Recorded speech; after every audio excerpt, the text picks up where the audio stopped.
You know, they say that you can take a man out of the hood, but you can't take the hood out of a man. And you know what? To some degree, that is true. But in this video, which is different than most videos I make, because most videos I make, I write them first and then I write a script and then I'll edit them. But obviously, like I don't feel like that's hitting with you guys. So I'm gonna hit you with like the raw honesty, just like a conversation between us two. This is the Bad Hombre Podcast. Stand up. Damn, son, where'd you find this? I am from the hood. I'm from the ghetto. Actually, my transition is from a third world country to the hood to now having a nice life where I make over $250,000 a year. It's not crazy money, but it's better than how it used to be.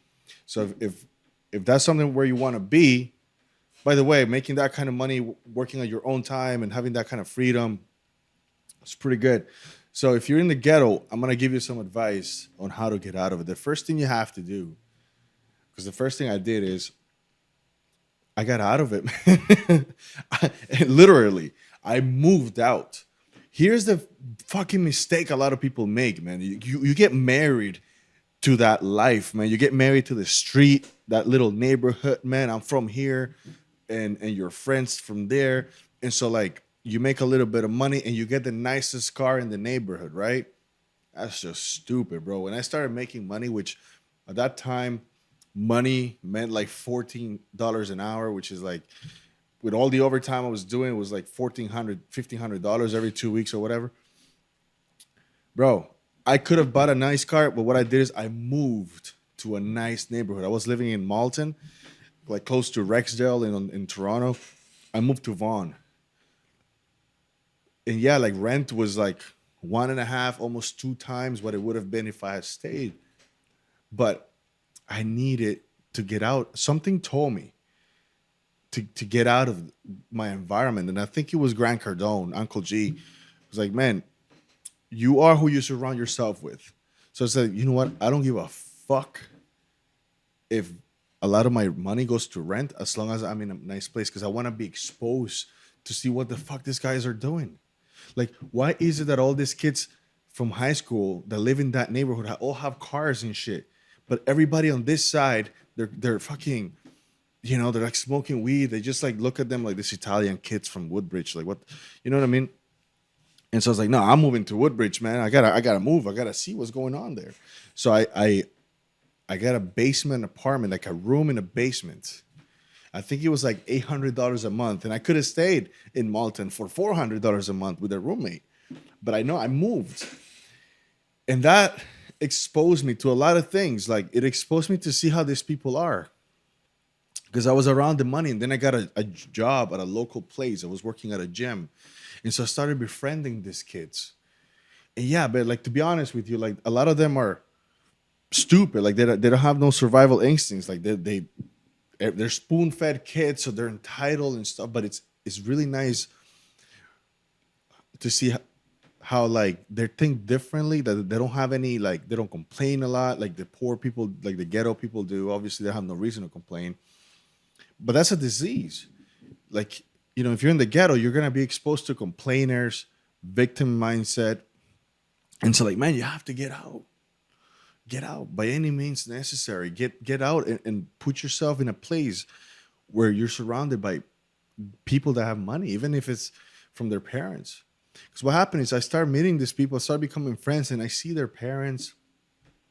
And I'll tell you one thing about rich people, man, and people that are born with a spoon fed, with a silver spoon, is like they have opportunities like they can throw away. And guess what? When they throw them away and you're around them, they're gonna fucking go to you, even if it's the breadcrumbs of the shit that they don't want to take, jobs that they don't want to take. I'm gonna give you an example. In the hood, everyone's like, "Fuck, man, like $10 an hour, right? $15 an hour." In 2013 was a lot of money for the hood, right? For like the street. And I was like, man, this guy just like had a job where he's making $25 an hour just because he's holding a stop sign. While they're paving cement, so he's got a stop sign on one side, turns it over. It says slow. all of my friends are fucking breaking their back, making $14 an hour, and this guy's making 25. Why? Because his uncle owns the company, and it's just all about nepotism. So I'm like, oh fuck. And guess what? He didn't want to do that job anymore because he'd rather stayed home and smoke weed. I fucking took it. You see, and why? Because I was there, and then I was doing that, working at the gym. So like, this is what I'm saying. If you put yourself in that environment, you're gonna, just by being there, you're gonna come across, especially if you fucking keep your eyes open and your ears, right? You're like, fuck, man, you're listening, you're paying attention. I started dating a girl from there, beautiful, like rich family. So I started really like understanding, and even though like I lived there and for like my mid-20s, my 20s, I lived in that style. Like I'm still hood, man. I'm still rough around the edges. So the next advice I will give you is, man, find an industry that will accept you for who you are. Because if like you could change, like there's people that have class and they just don't. That's fine. Like you could change and you could be on LinkedIn and make this. I can't stand it. Like it's just not who I am. At the end of the day, I am hood, man. Like I am rough around the edges. I don't have a lot of class. I'm not a luxury guy, and I like nice things, but I stand out. Like for example, right now today, there's a yoga class that I go to because my back is messed up, and so I'm trying to add yoga like once or twice a week. And it's like a very bougie place, right? I live in a nice area, and like when I walk in, it's just like everybody assumes that I'm some type of drug dealer or something just because the way I look. And it's not the tattoos. It's not like, because there's people with tattoos. It's just like you can feel it. You can feel it. I'm a stray dog, right? Like it's just what it is. And so like understanding this and understanding that I'm not interested in changing who I am, I have to find an industry that would accept me for who I am. And in my case, it was the car business. And for the longest time, I was like embarrassed to tell people, hey, I sell cars. I'm in the car business. I'm a car salesman. Because I was selling cars for a very long time before I transitioned into like consulting for dealerships and doing marketing for dealerships, which is what I've been doing for the last 4 years. But back then, that's what I started doing. And that's my advice to you, man. It's like, if you are this way, if you're rough around the edges, you don't want to change. You want to have freedom. You want to speak your mind on social media. You don't want to be like put in a bubble. Like this is who you are. There are industries that would accept you, right? For me, it was the car business, but it could also be solar, right? You ever meet a solar guy doing solar sales? They're all fucking misfits. They're all rough around the edges too. Business funding, right? It's a hustle. And if you have skills on the street, this would all translate to sales. And there's nothing that you can do that is gonna make more money than sales. I don't care, man. Like you could get a trade. I mean, trade will be comfortable and you can make good money. But what you can make in sales, if you become good at sales, is next level. Like for me to be in a neighborhood with lawyers and doctors and engineers and stuff, it's only sales could do that for me, man. That's it. There's no back-breaking hourly job, trade, maybe something trade. But even if you get a trade, the people that make the most money is because they start a company and they have to do sales, right? Like working for the union as an electrician, you're gonna make money, but when you do contracts, when you sell your services, you're gonna make more money. But that's my advice, man. Find an industry that would take you for who you are and excel at it. So now you're in a nice neighborhood, surrounded by people that have money. And here's the thing, man. When your friends are gonna hold you back, you're gonna have to like audit your friends and be like, who's keeping me up, man? Because you're gonna start here, and you're gonna start elevating, making more money, having nicer things, better like friends with more resources. And for your friends to bridge that gap, they have to come up. You can't come down. You know who said that? Snoop Dogg said that. You talk about somebody who comes from nothing and is fucking super rich right now. They have to come up. You can't come down. You can't. If you're going to bridge that gap, it's on them. If they don't want to do it, that's fine, man. Listen, I love some of the people I grew up with. I just can't see them every day. It's always the same story. It's the same complaints.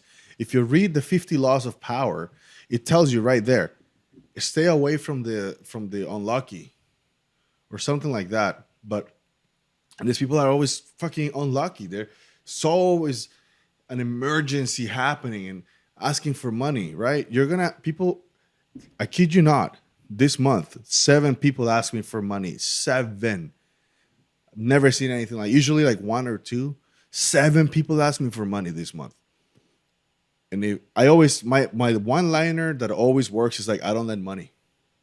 I don't lend money. I don't care if he's $100. Look, if you're over 25 and you're in a position where you're asking somebody for $100, that's a huge problem. That's like red zone, bro. Like if you can't even access overdrafts, cash advance, credit card, you should like look for institutional lending before you ask a friend. Because you're telling me that you're willing to you're not gonna pay. They're not gonna pay you back. So my friendship, it's $100 to you, right? And I don't want to do that. So yeah, there's a movie called Bronx Tale where the guy owes him $20 and never pays him back. So he's like, well, he'll never speak to you, so you got rid of him for $20. But I don't even want to do that. I just don't want to just very firm, because you don't want to you got to learn how to say no. You have to have thick skin. The better you do in life, the more people are going to come at you, talk shit, and be condescending as well. Because the people, see, here's the thing. If your baseline is here, right? You're broke. And while you're broke, you have rich friends. And you also have your friends from the hood. The problem is when you elevate and you transcend to the next level, the rich friends never really see you as one of them, though. They're always gonna see you as the fucking kid that was broke and whatever, and so they're always gonna have some sort of condescending tone, and it fucking pisses me off. I have friends like that, and I love them, but I don't talk to them every day, even though now I have more in common with them because we're in similar tax brackets. But they don't see me as who I am for today. They see me for who I am in 2015, for who I was in 2015. So I just, what's up, bro? Happy birthday. I'll come and see you. We'll hang out. But it's just stupid comments that they make sometimes that just all right, bro, I'm not that guy from 10 years ago. But at the same time, the broke people that you meet, though, that you started with, they're going to think you change. And one of my favorite quotes from Hormozy is somebody asks if you're changed, and you ask, well, why haven't you? I changed. Why didn't you? Well, you should stay stuck in the same shit for the last 10 years? I mean, you still want to be a rapper? You're still coming out with I haven't even heard a song from you, bro. What? Anyway, it's fine to have dreams. I have big dreams, obviously, but some of these people, they have no, they don't apply anything to them. So you're gonna find, for me right now, if a good indication that you're leveling up is who's your last 10 people that you spoke to. And if I look at the last 10 people on WhatsApp message, if I take away my family, every person there, every man that I talk to, it's more successful than me. And if they're not more successful than me with money, they're some type of fitness, professional athlete, fighter. So in some way, they're elevating me, and that's where I want to be. And it's not that you need all your friends to provide something to you, because I also think that something that you have to do is you have to have friends that are younger than you, that are punching up, and so you're guiding them, you're mentoring them. So you don't always have to have friends that will give you knowledge and resources and advice and workout tips and stuff. You also have to have friends that are younger, that you're and you see that they want to move up in the world, and you see that they're hungry, and they'll reach out, and you help them, and you throw them a bone here and there, you give them advice, and you see their growth. And when they level up, don't look at them for who they were 5 years ago. Look at them for who they are today. That's one of the things I'm learning right now, right? And you do those things, man. You get out, you move out, you find an industry that accepts you for who you are, and one thing I'm gonna let you know right now, man, is like you have to fight. You have to fight.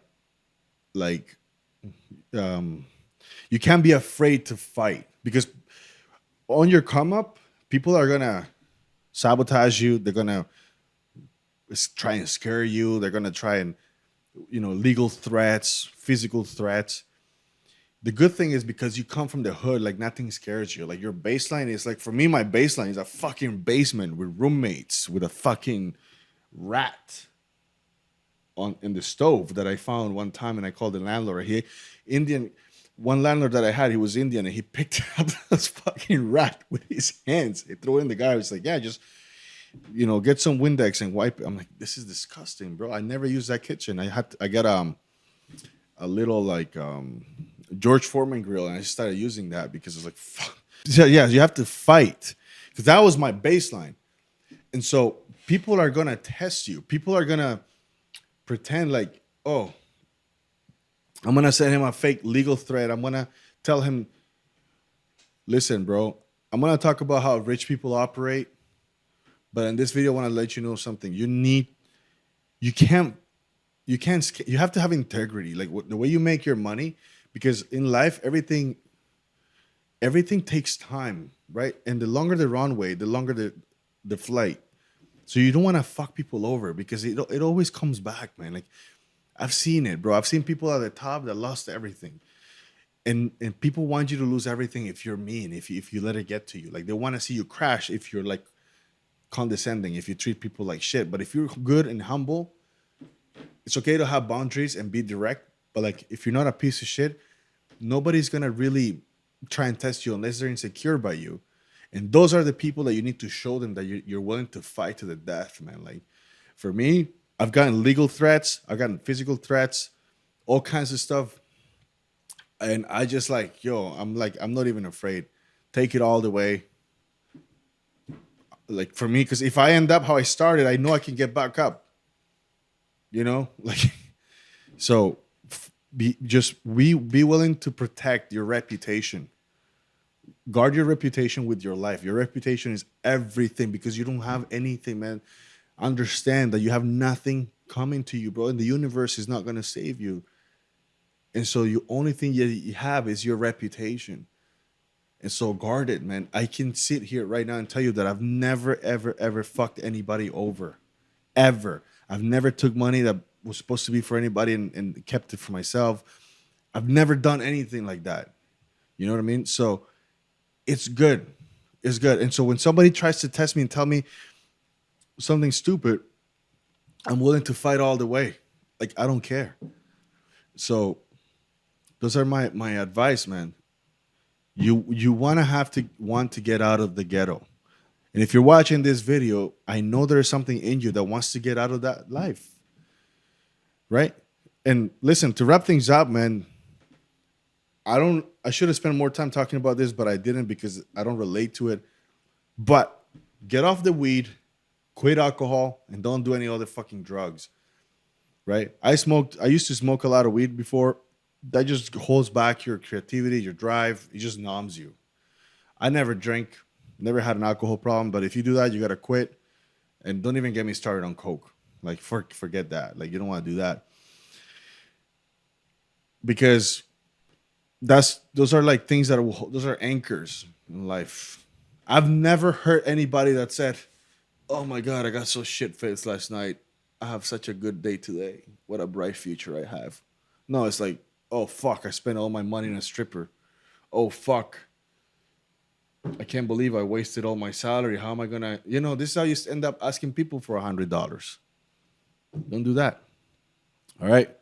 Anyway, hope you like it. Subscribe, like, all this shit.